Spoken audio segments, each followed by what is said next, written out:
Bismillahirrahmanirrahim. My dear students, my name is Ahmad Nawaz Khan, Assistant Professor of Statistics, Government Superior Science College, Peshawar. अच्छा अजीज़ तलबा, आज हम sample population statistics parameter sampling unit sampling frame इसके मुतालिक हम तफसील से पढ़ेंगे। सैम्पल के मुतालिक पढ़ेंगे, सब सैम्पल से मुतालिक है। सैम्पल चूँकि स्टैटिस्टिक का एक बेस है, सैम्पलिंग अगर ना होती तो शायद स्टैटिस्टिक सब्जेक्ट भी ना होता। तो आज हम सैम्पल क्या है, sample actually the representative part of the, देखिए ना सैम्पल क्या है, sample the representative part of the population which is selected in the process of sampling, यानी वो representative part of the population with the assumption, ये assumption भी होना चाहिए that it has the same characteristic as that of population. Sample की वही characteristic होगी जो पॉपुलेशन की होगी। तो उसका जो यानी पॉपुलेशन का अगर एक यूनिट ले लें तो वो सैम्पल होगा। इसी तरह अगर पॉपुलेशन की डेफिनेशन करें वो क्या होगा, the whole aggregate from which the sample is chosen is called population. The total units under consideration, यानी जितने भी कोई हम लेते हैं, कोई मतलब है अगर हम ट्रीज़ लेते हैं कॉलेज में तो हमारा पॉपुलेशन क्या होगा, कॉलेज में जितनी भी ट्रीज़ हैं, दरख्त है, वो सारा हमारा पॉपुलेशन होगा। अगर हम सपोज़ चेयर लेते हैं, डेस्क वगैरह लेते हैं, तो कॉलेज में जितनी भी चेयर्स हैं, डेस्क हैं, वो सारा हमारा पॉपुलेशन होगा। अगर इसमें से अगर हम थोड़े से हम ले लें, सपोज़ एक कमरे से दो ले लें, दूसरे कमरे से दो ले लें, तो वो हमारे पास क्या है, उसका सैम्पल होगा। लेकिन ये भी याद रहे कि जो सैम्पल सेलेक्ट करने वाला जो है वो ट्रेन होना चाहिए। ऐसा ना हो कि पूरे कॉलेज में सिर्फ 2 या 3 चेयर ख़राब हो और वो दो या 3 चेयर ही वही चेयर सेलेक्ट करे जो ख़राब है, तो हम ये कहेंगे कि पूरे जितने भी चेयर ख़राब है। इस तरह नहीं, ट्रेन बंदा होना चाहिए सैम्पल सेलेक्ट करने के लिए। तो पॉपुलेशन क्या है, the whole aggregate or total unit under consideration from which the sample is chosen is called population। और sample क्या है, the representative part of the population with the assumption that it has the same characteristic as that of population, या the representative part of the population which is obtained in the process of sampling।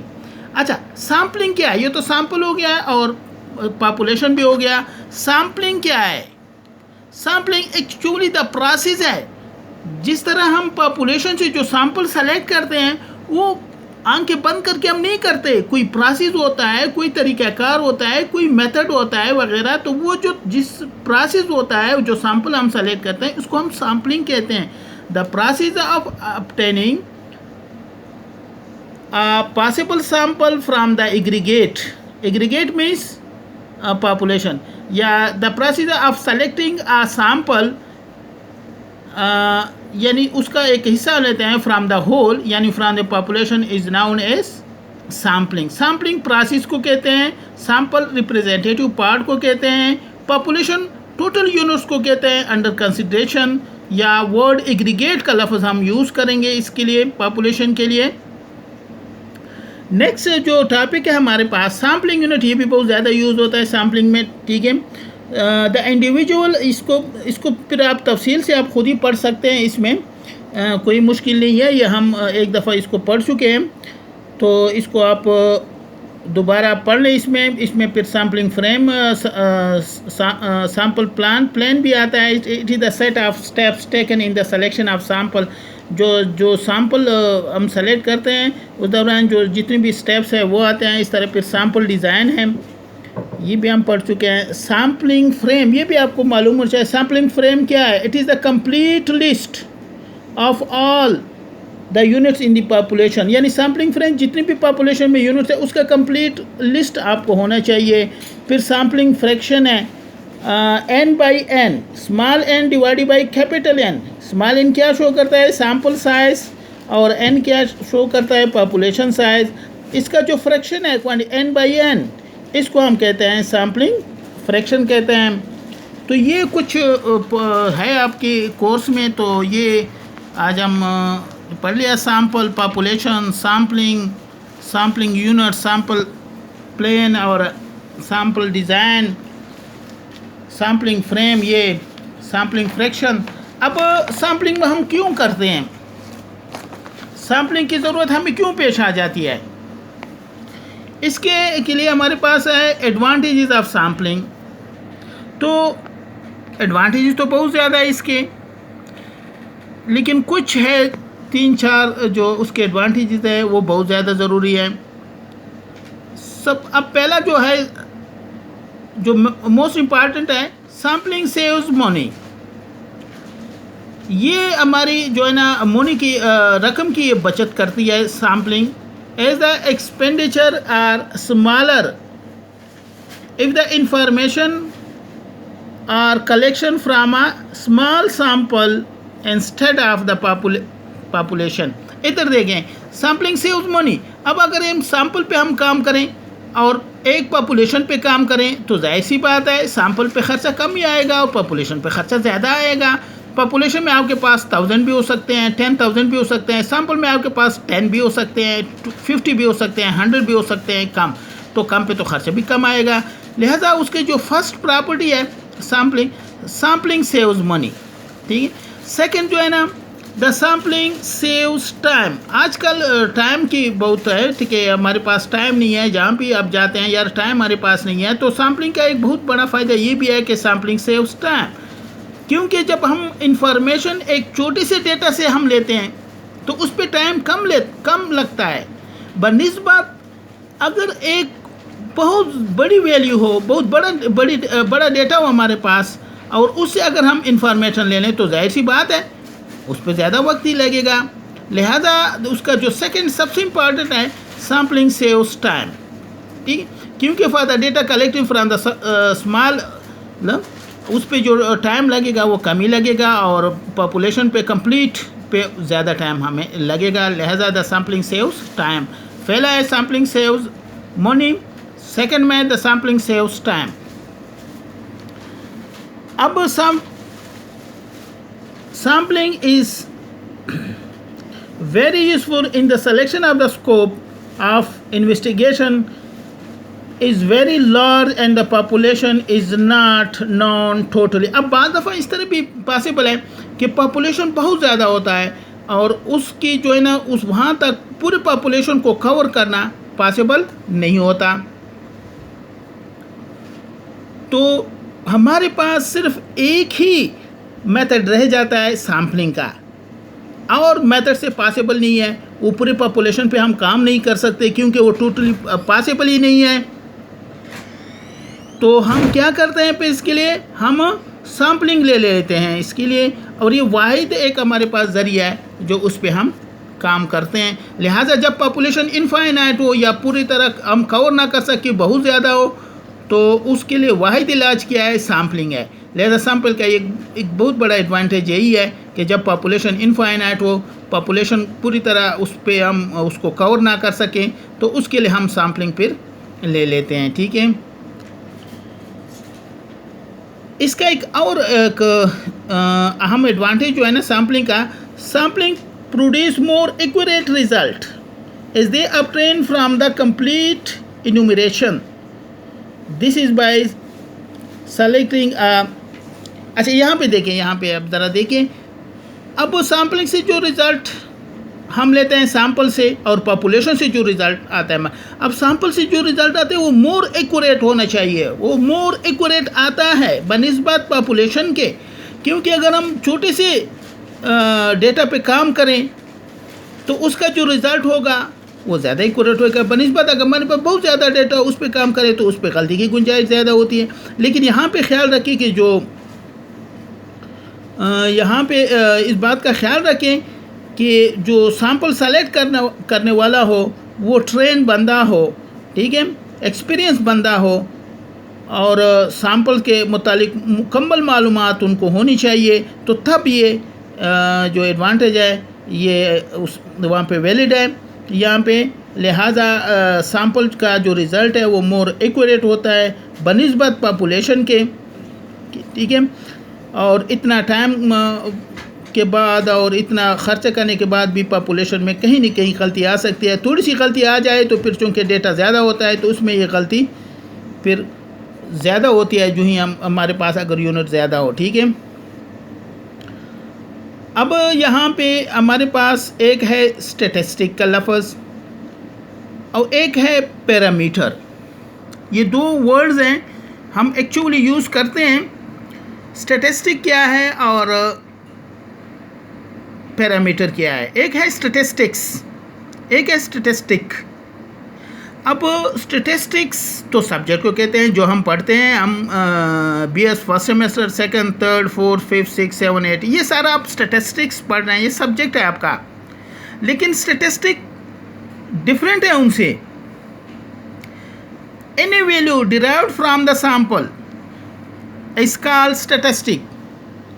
यानी जो अगर हम sample पे काम करें, sample से एक वैल्यू हम डिराइव करें तो फिर ये उस वैल्यू को हम कहते हैं स्टैटिस्टिक। जिस तरह x बार है, s स्क्वायर है, s है, यानी variance, sample standard deviation, mean, ये सारा क्या है? स्टैटिस्टिक है हमारे पास। और दूसरी पे अगर आप देखें पैरामीटर क्या है? पैरामीटर अगर वैल्यू, अगर हम पॉपुलेशन पे काम करें, पॉपुलेशन से हम वैल्यू निकालें, उसका मीन निकालें, उसका वेरिएंस निकालें, सिग्मा स्क्वायर और स्टैंडर्ड डिविएशन सिग्मा, तो ये क्या है? उसकी जो, यानी पॉपुलेशन पे अगर हम काम करें और पॉपुलेशन से हम वैल्यू डिराइव करें तो उसको हम कहते हैं पॉपुलेशन पैरामीटर्स। अच्छा, पैरामीटर और स्टैटिस्टिक में फ़र्क यही होता है कि अगर स्टैटिस्टिक पे 2 या 3 बंदे काम करें तो दोनों का जो आंसर है या जो रिज़ल्ट है उसमें डिफरेंस आ सकता है, लेकिन पॉपुलेशन पैरामीटर में डिफरेंस नहीं आ सकता है। यानी statistic change from person to person, while parameter जो है ना वो कांस्टेंट होता है, उसमें फ़र्क नहीं आता है। Statistics is a variable while parameter is a constant value. ठीक है, अब आते हैं, चूँकि हम स्टैटिस्टिक पे काम करते हैं तो कुछ एरर भी इसमें आ जाते हैं। एरर इन सैम्पलिंग, यहाँ पे एरर सैम्पलिंग में एरर तो मुख्तलिफ़ किस्म के एरर आ सकते हैं, लेकिन मेन जो यहाँ पे है 2 किस्म के एरर हैं। एक होता है सैम्पलिंग एरर, एक होता है नॉन सैम्पलिंग एरर। इसके मुतालिक आपको मालूमात होनी चाहिए कि सैम्पलिंग एरर क्या होता है, नॉन सैम्पलिंग एरर क्या होता है। अब सैम्पलिंग एरर क्या है? It is associated with the process of selecting a sample. The sample is used to estimate the population. Difference exists between sample value and true value. True value जो है ना वो पैरामीटर कहते हैं, यानी the difference between statistic and parameter is called sampling error. यानी हमारे पास एक पॉपुलेशन वैल्यू होती है और उसके करस्पॉन्डिंग सैंपल वैल्यू होती है, दोनों का डिफरेंस अगर इसमें फ़र्क आ जाए तो ये सैम्पलिंग एरर आ जाता है। अब ये सैंपल को सेलेक्ट करने के दौरान ये एरर इसमें अकर हो जाता है, यानी it is associated with the process of selecting a sample. The sample is used to estimate the population. Difference exist between sample value and the true value. अच्छा, यहाँ पे अगर आप देखें सैंपल एरर में कहते हैं इट इज़ मेजरेबल, इसको हम मेजर कर सकते हैं। दूसरा, it decreases at the sample size increases. अच्छा, सैम्पलिंग एरर में एक ये बात है कि जब भी हम सैम्पल साइज इंक्रीज करें तो सैम्पलिंग एरर में कमी वाक़या हो जाती है, और अगर हम पूरी पॉपुलेशन ले लें तो सैम्पलिंग एरर मुकम्मल तौर पे ख़त्म हो जाता है। तो सैम्पलिंग एरर का क्या मानी हो गया, इसका दोबारा देख लेते हैं क्योंकि इम्पॉर्टेंट है। सैम्पलिंग एरर जो है ना,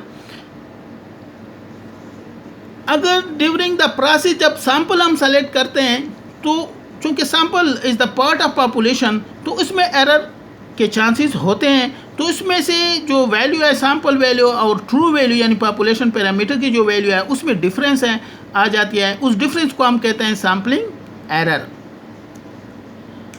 ये सैम्पलिंग एरर जो है ना ये मेजरेबल है, हम इसको कैलकुलेट भी कर सकते हैं, उसकी 2 प्रॉपर्टीज़ है उसके। और दूसरी जो है ना, ये जब हम इंक्रीज़ करेंगे, जितने हम ज़्यादा सैंपल सेलेक्ट करेंगे इसकी वैल्यू कम होती जाएगी, और आखिर में जब पूरी पॉपुलेशन हम लेंगे तो ये ख़त्म हो जाएगी। ठीक है, तो ये इसको कहते हैं सैम्पलिंग एरर। सेकंड जो है ना दूसरा वो है non sampling error. Non sampling error उससे थोड़ा डिफरेंट है। अच्छा, सैम्पलिंग एरर के अलावा जितनी भी एरर आ जाते हैं उसको हम कहते हैं नॉन सैम्पलिंग एरर। यानी this error occurs during the survey process except the sampling error. अब सपोज किस तरह है कि हम जो मेथड यूज़ करते हैं वो फॉल्टी मेथड हो, वो मेथड सही ना हो, वो हम करते हैं। जिसके ज़रिए हम सैम्पल सेलेक्ट करते हैं वो गलत हो, जानबूझ के हम गलती करें, तो ये क्या हो जाता है, हमारे पास नॉन सैम्पलिंग एरर है। फिर आता है रिस्पांस एरर। ठीक है, ये भी एक एरर किस्म, लेकिन नॉन सैम्पलिंग एरर आपको होना चाहिए कि non sampling error, sampling error के अलावा जो एरर आ जाते हैं उसको हम कहते हैं नॉन सैम्पलिंग एरर। अच्छा, अब नॉन सैम्पलिंग एरर की क्या प्रॉपर्टीज़ हैं?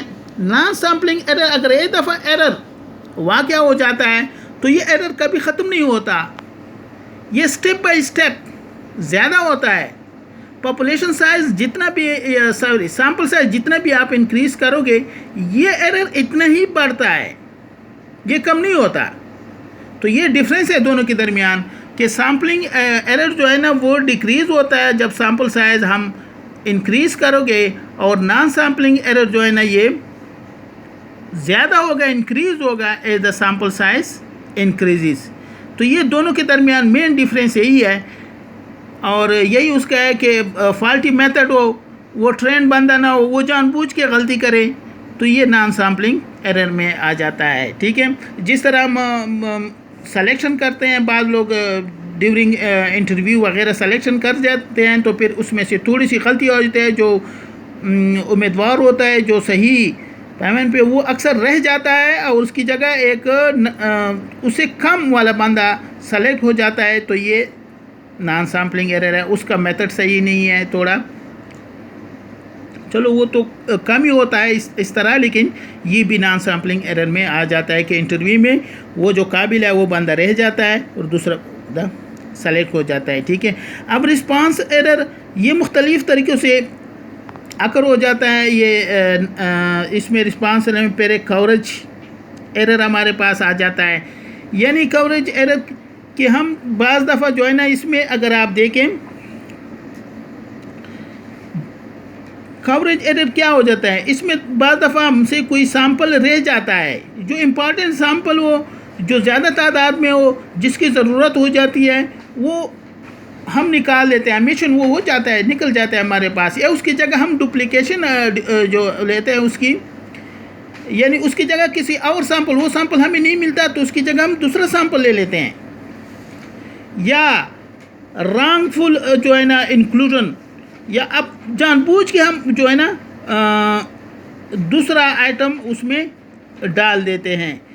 सिंपल सी बात है, जब हम सपोज़ हमने सर्वे करनी हो किसी चीज़ की, उन्हें मालूमात लेनी हो, तो हम वो सही बंदे तक नहीं पहुंचते, या टाइम की कमी होती है, या हमारे पास रकम इतना नहीं होता, या दूसरी वजूहत होती है, वहाँ पे हालात ख़राब होते हैं, बारिश होती है वगैरह, तो या बहुत दूर पहाड़ों में, तो हम उसकी जगह उसके इलाके वाले बंदे से मालूमात ले लेते हैं। अब दोनों के ख्यालात में तो बहुत फ़र्क होता है, तो ये डुप्लिकेट हो गया, तो जाहिर सी बात है वो कुछ और कहेगा, उसका नज़रियात ये कुछ और कहेगा, तो जाहिर सी बात है जितने भी हम इसको इंक्रीज़ करेंगे उसके ख्यालात नज़रियात में इतना ज़्यादा फ़र्क आएगा, तो ये रेज़ा कवरेज एरर है। इसको और कवरेज भी कहते हैं, इस भी कवरेज कहते हैं, लिहाजा ये कवरेज एरर इसको कहते हैं। रिस्पांस एरर में पहला हमारे पास कवरेज एरर होता है कि सही कवरेज हम नहीं करते, उसके मुकम्मल मालूमात अब हम नहीं लेते। ठीक है, फिर है हमारे पास पुअर क्वेश्चनियर डिज़ाइन, यानी हम जो क्वेश्चनियर हम बनाते हैं वो सही हम नहीं बनाते, इसमें से जो इम्पॉर्टेंट क्वेश्चन है वो हमसे रह जाते हैं, लिहाजा ये है तो इसमें भी हमारे पास एरर आ जाता है। ठीक है, अब यहाँ पे देखें, it is essential to that survey questions are, यहाँ पे क्या worded carefully in order to avoid error. यहाँ पे भी इसमें टाइप के इसमें प्रोसेस में अगर आप देखें पुअर क्वेश्चनियर डिज़ाइन में बाज़ दफ़ा ऐसे क्वेश्चन इसमें आ जाते हैं कि जो जवाब देने वाला होता है उसको सही समझ नहीं आती, क्वेश्चन बहुत मुश्किल हो जाता है इसमें से ये, तो वो फिर उसका जवाब नहीं दे पाता, या बाज़ टाइम जो जवाब देने वाला होता है टाइम नहीं होता, वो केयरलेस होता है। तो इसके लिए ज़रूरी है इस कि बंदा जो है ना वो ट्रेन हो इसमें ऐसे क्वेश्चन डालें जो इजी हो, उसकी समझ में आ जाए और उसका जवाब दें। बाज़ दफ़ा ख़ुद जवाब देने वाला जवाब नहीं देता, जिस तरह के इनकम के मुतालिक आप कितना कमाते हैं, कितना टैक्स देते हैं और कौन कौन सी जॉब आप करते हैं, तो लिहाजा टैक्स से बचने के लिए वो क्या करते हैं, सही मालूमात फराहम नहीं करते। तो यहाँ पे भी ये पुअर क्वेश्चनियर डिज़ाइन इसके ये आ जाता है उसमें से ये, तो इसके लिए भी है हमारे पास तरीके के इससे किस तरह हम निजात पाएंगे। तो ट्रेंड बंद होने चाहिए उससे। अच्छा, इसको फिलहाल नेक्स्ट हम जाते हैं इंटरव्यूअर बायस। अब जो इंटरव्यू देने वाला और इंटरव्यू लेने वाला इसमें भी बाज़ दफ़ा एरर आ जाता है। सपोज़ जो इंटरव्यू देने वाला हो वो बाज़ जो है ना पॉइंट्स जो है ना वो छुपा देता है, वो पूरी तरह वो इंफॉर्मेशन नहीं देता। बाज़ दफ़ा वो मालूमात जो इंटरव्यू लेने वाला हो वो सही इंटरव्यू से वो क्वेश्चन टाइम की कमी की वजह से या दूसरे वजह से वो मुकम्मल मालूमात उनसे नहीं लेते, लिहाजा ये भी एक एरर है जो उसमें आ जाते हैं। इसके लिए आपके पास पहले से एक प्रोफार्मा होना चाहिए कि ये सवालात हम पूछेंगे, इसका जवाब इस तरह होना चाहिए। जो इलाके वाले ख़ास इलाके वाले बंदे उसकी ये क्वालिटीज़ होती है, थोड़ी सी बहुत मालूमात होनी चाहिए, तो ये इस पर भी हम काबू पा सकते हैं। ठीक है। रिस्पॉन्डेंट एरर, बाज़ दफ़ा रिस्पॉन्ड सही नहीं आता हमारे पास, तो इसमें भी ये हमारे गलती हो सकती है उसकी आंसर में। तो रिस्पॉन्डेंट कैन आल्सो, अच्छा यहाँ पे भी अगर आप देखें जो रिस्पॉन्स बाज़ दफ़ा आ जाता है इस पे, तो वो सही रिस्पॉन्स वो नहीं देते, अपनी मालूमात अपनी इंफॉर्मेशन यहाँ फिर भी वो छुपा देता है। तो लिहाजा इसको रिस्पॉन्डेंट एरर थोड़ा सा बहुत फ़र्क है हर एक में, तो यहाँ पे भी एरर वाक़या हो जाता है। उसके लिए भी एक ट्रेंड और एक्सपीरियंस बंदा होना चाहिए आपके पास। फिर प्रोसेसिंग एरर, अब जो बाज़ दफ़ा मालूमात सही भी होती है, हम इंटरव्यू भी सही लेते हैं, बाइस भी ख़त्म हो जाता है, लेकिन ड्यूरिंग द जब वो मालूमात जब हम ऐड करते हैं या उसको प्रोसेस के दौरान हमसे गलती हो जाती है अक्सर ये, तो यहाँ पे भी ये गलती उसमें आ जाती है प्रोसेसिंग एरर में। और फिर है इम्प्रॉपर एनालिसिस, और यही दोनों तकरीबन सेम है, प्रोसेसिंग एरर और इम्प्रॉपर एनालिसिस। इस दोनों में हम सही इसको एनालिसिस नहीं करते, केयरलेस की वजह से, या एक मेथड सपोज हम बाज़ दफ़ा सिंपल रैंडम सैम्पलिंग ज़्यादा सूटेबल है, बाज़ दफ़ा स्ट्रेटिफाइड, बाज़ दफ़ा सिस्टमेटिक, और इससे हम एक की जगह हम दूसरा इस्तेमाल यूज़ करते हैं, तो बस यही वो एक गलती हो जाती है और ये फिर आगे जाके उसके रिज़ल्ट पे असर पड़ता है। लिहाजा इन्हीं एरर पे काबू पाने के लिए पहले से आप स्टेप्स लेने चाहिए, तो कि किस तरह हमने इंटरव्यू लेनी है, किस तरह क्वेश्चनियर बनाना है, किस तरह हमने सैम्पलिंग प्लान बनाना है, सैम्पलिंग डिज़ाइन किस तरह हमने बनाना है। जब आप ये सब बनाओगे तो तब आपने इंटरव्यू और नेक्स्ट स्टेप आपने लेना है। तो इसमें कि फिर क्या हो जाता है, इसमें गलतियाँ जो होती है वो तकरीबन बहुत कम हो जाती है, बल्कि बाद दफ़ा तो बिल्कुल सही एक्यूरेट आ जाता है। ठीक है, थैंक यू। नेक्स्ट स्टेप में इंशाल्लाह मज़ीद आगे जाएंगे। ठीक है, और आगे पढ़ेंगे इसको रैंडम सैम्पलिंग, ना रैंडम सैम्पलिंग, इसके मुतालिक हम इंशाल्लाह पढ़ेंगे। Thank you.